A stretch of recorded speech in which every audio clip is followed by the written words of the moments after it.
Hello, welcome back to No Bullshit. We got a special episode for you guys. I'm joined by Hunter Avallone, my buddy, What's my up, guys? friend, the legend. Thanks for coming on the show. No problem. Thanks for having me on. I'm excited that you're here. We're talking about something cool. We both did a couple videos on Alexandria Ocasio-Cortez lately. Yes. She's been really trending, really saying some dumb stuff out there, which inspired this series. This is part 2 in Alexandria Ocasio-Cortez's dumb tweets.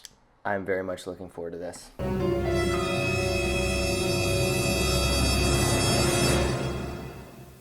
Let's go ahead and read the first one then. Explaining marginal taxes to a far-right former governor. Imagine if you did chores for Abuela and she gave you $10. When you got home, you got to keep it because it's only $10. Then we taxed the billionaire in town because he's making tons of money underpaying the townspeople. This was a response to Governor Scott Walker, who kind of made an analogy about her proposed 70% tax plan, which has got a lot of people talking. I think she missed the point here. Yes. I think she doesn't know what she's talking about, and I think she's very, very overconfident. Like, if she thinks she's better than everyone in government already. She's kind of like Anna Kasparian.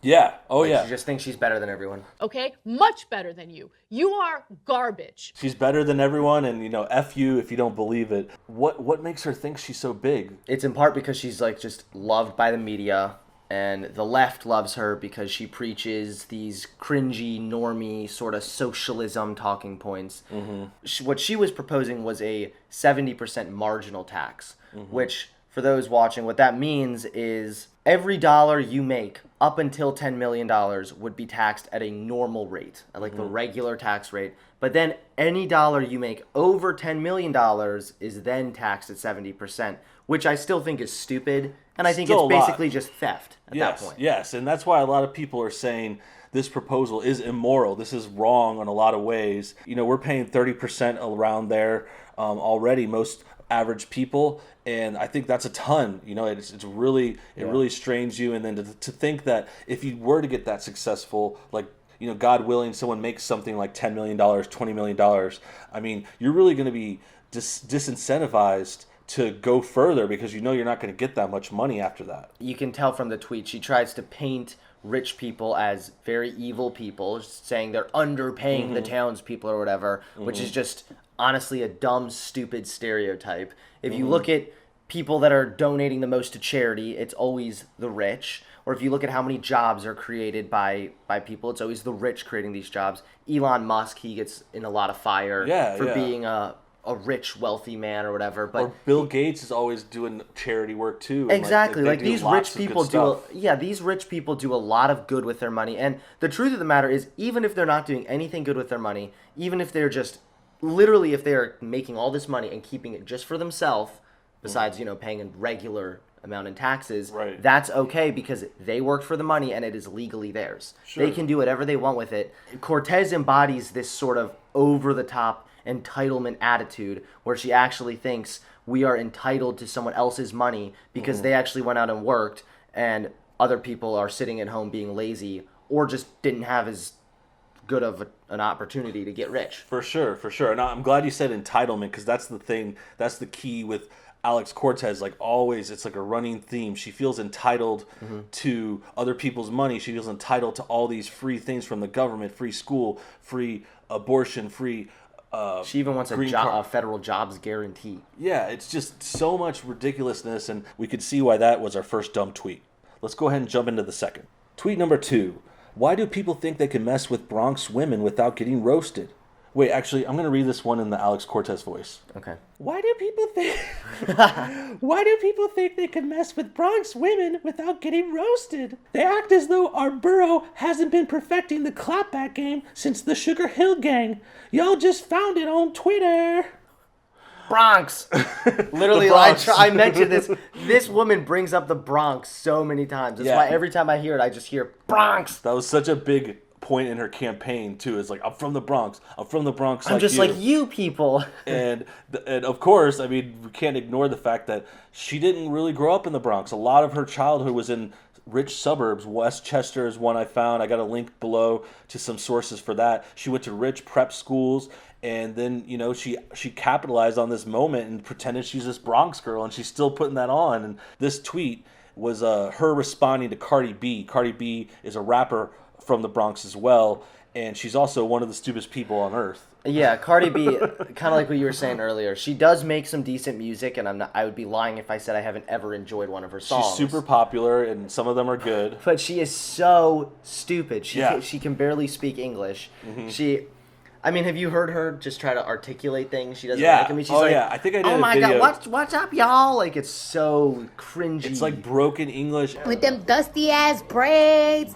I'd rather be doing this, and that than be a stripper like you. That's why, you know what I'm saying? That's why you can't be talking that saucy out your mouth. It's fitting that someone this dumb is getting supported by someone else that's very dumb. Like, Alex Cortez is legit like the dumbest person in Congress. And that's actually what I see in a lot of those headlines. Like, you see a lot of headlines saying, oh, Alex Cortez is the youngest congressperson ever. And I don't see that. I see Alex Cortez is the dumbest congressperson ever. It's true. Because it's pretty similar. I mean, you think about it, like, you need some kind of a life experience. That's why they want the president to be at least 35. Like, she's loved by the left because she kind of embodies a lot of their identity politics as well. They're like, she's young, she's a brown woman, she came from a struggling background, like, right. She kind of checks off all their little identity politics checklist. Yeah, and she totally milks that too. And I think it's funny, this reminds me of her complaining a lot about money lately, which I thought was really off-putting. Like, she's been a representative for 2 days, and the government is out right now, actually, too. So it's like she hasn't even officially worked. I think it's part of that whole, I'm from the Bronx, I'm broke. She's trying to be all, like, transparent, but, like, kind of like what I was saying earlier is all of those tweets, like, she's trying to seem like she's savage and roasting or whatever, but it just feels so corporate and manufactured and fake and just kind of like, look, I'm young like you hip teenagers. Like, it's so... Totally. So cringy. That wraps up the first two tweets. Now we're going to go ahead and check out a video. This is actually Cortez at the Women's March over the weekend. It's a few clips from her speech, which I thought kind of got a little cringy, got a little funny. We're going to go ahead and review it now. Take a look. Justice is not a concept we read about in a book. Justice is about the water we drink. Justice is about the air we breathe. Justice is about how easy it is to vote. Justice is about how much ladies get paid. Okay, this is some low-hanging fruit. Seriously, very easy. This is like back to reaction, old reaction styles. This is like back to 2016. Like, exactly. It should be concerning to everybody that this woman with so much influence and popularity in the media is still talking about the wage gap. It's almost completely debunked. You know, I was at the Women's March. I was talking to these two girls, and one girl said, well, you know, women are paid less, and even her feminist friend was like, actually, that's not really true. Yeah, like, everybody knows that it's bullshit nowadays. Seriously, it's such a telltale sign to, like, a litmus test almost. It's like, okay, if you hear someone mention the wage gap still, they're an idiot. They do not know how money works. They don't know how payments work. Clearly, they don't know what's going on. She mentioned she wants it to be easy to vote, and I think that's just hinting at, okay, we don't want voter ID laws. We don't want... Which voter ID laws are good and necessary. Yeah. And the people actually that claim those laws are racist are really racist themselves because they assume people of color all live in these horrible slums where they can't get an ID. Right. Asking for an ID isn't much. I mean, I get asked for an ID when I go to a movie. You right. know? Yeah, like, yeah. They card you at stores sometimes just for using a credit card. You know, it's not like that big of a deal. Hello, thank you, New York City! She on Saturday Night Live. Thank you all! Oh, God, that voice. Are you all ready to make a ruckus? Oh, it's so crazy. So phony. Are you ready to fight for our rights? Sounds like the worst DJ Are you ever. all ready to say that in the United States of America, everyone is loved, everyone deserves justice, and everyone deserves equal protection and prosperity? Except for unless you're rich. Yeah. No prosperity for you, buddy. And counterpoint, everyone is treated fairly. I mean, I can't say that 100%, but...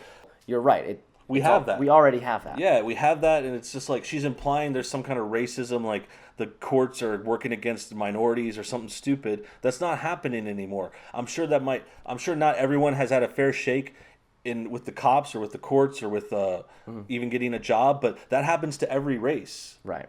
Everyone gets screwed over sometimes, and she's trying to imply that, you know, her pet minority groups are getting it much harder. And I don't think it's a coincidence that we're gathering here today, the weekend before Martin Luther King Day. So mooching off because that. I believe that this moment And where we are right now is a resurgence from where the civil rights movement left off.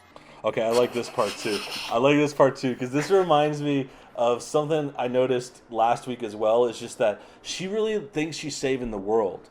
You know, like I she know, has it's such, so arrogant. Yeah, she thinks so highly of herself. She thinks she's so big deal now. And it's so pathetic because, I mean, she's like a representative from New York. There's like 24 representatives in New York City. She really, like, from her position in government, like, she really can't do very much. Not really. And it's like, sure, she can work her way up. Sure, she can, you know, she can make some moves one day. But right now she's talking like, she just compared herself to the civil rights movement. Like, she thinks she's the next step in civil rights. Like, does she actually think a bunch of overweight women in vagina hats in any way compare to the civil rights movement? I don't get it. And plus, at all. like, the civil rights movement, those people were actually marching for genuine, real rights that they deserved. Yeah. Whereas we have a bunch of women now who are brainwashed by the media and are marching for rights they already have. So the comparison is completely unfair. Ridiculous. It's so ridiculous, and it's so, like, again, yeah, her full of herself, thinks she's changing the world. She thinks she's Martin Luther King Jr. Like, she's comparing herself to Martin Luther King Jr. She probably thinks she's going to have a day named after her one day, and people will miss school on it or something. Cortez Day. Yeah, seriously. And we are here to carry the torch forward, because when we talked about racial and economic justice, racial and social justice, we started to really extend those issues to the issues of economic justice, environmental justice. I have no idea what she's talking about. Yeah, I actually don't know what environmental justice it's is. nothing. It's like, it's Is like, it justice for the environment? racial justice? What's racial justice too? Yeah. I mean, environmental justice, racial justice. It's like, what are you talking about? This is word salad. I know. She's just taking a bunch of, like, pretty little liberal words and putting justice at the end. Yeah, and then she mentioned social justice too. SJWs get a nod in this, which is just A bunch of SJWs just orgasming. yeah. They're like, yes. you're like, And the intersectionality and interconnectedness of all our fights.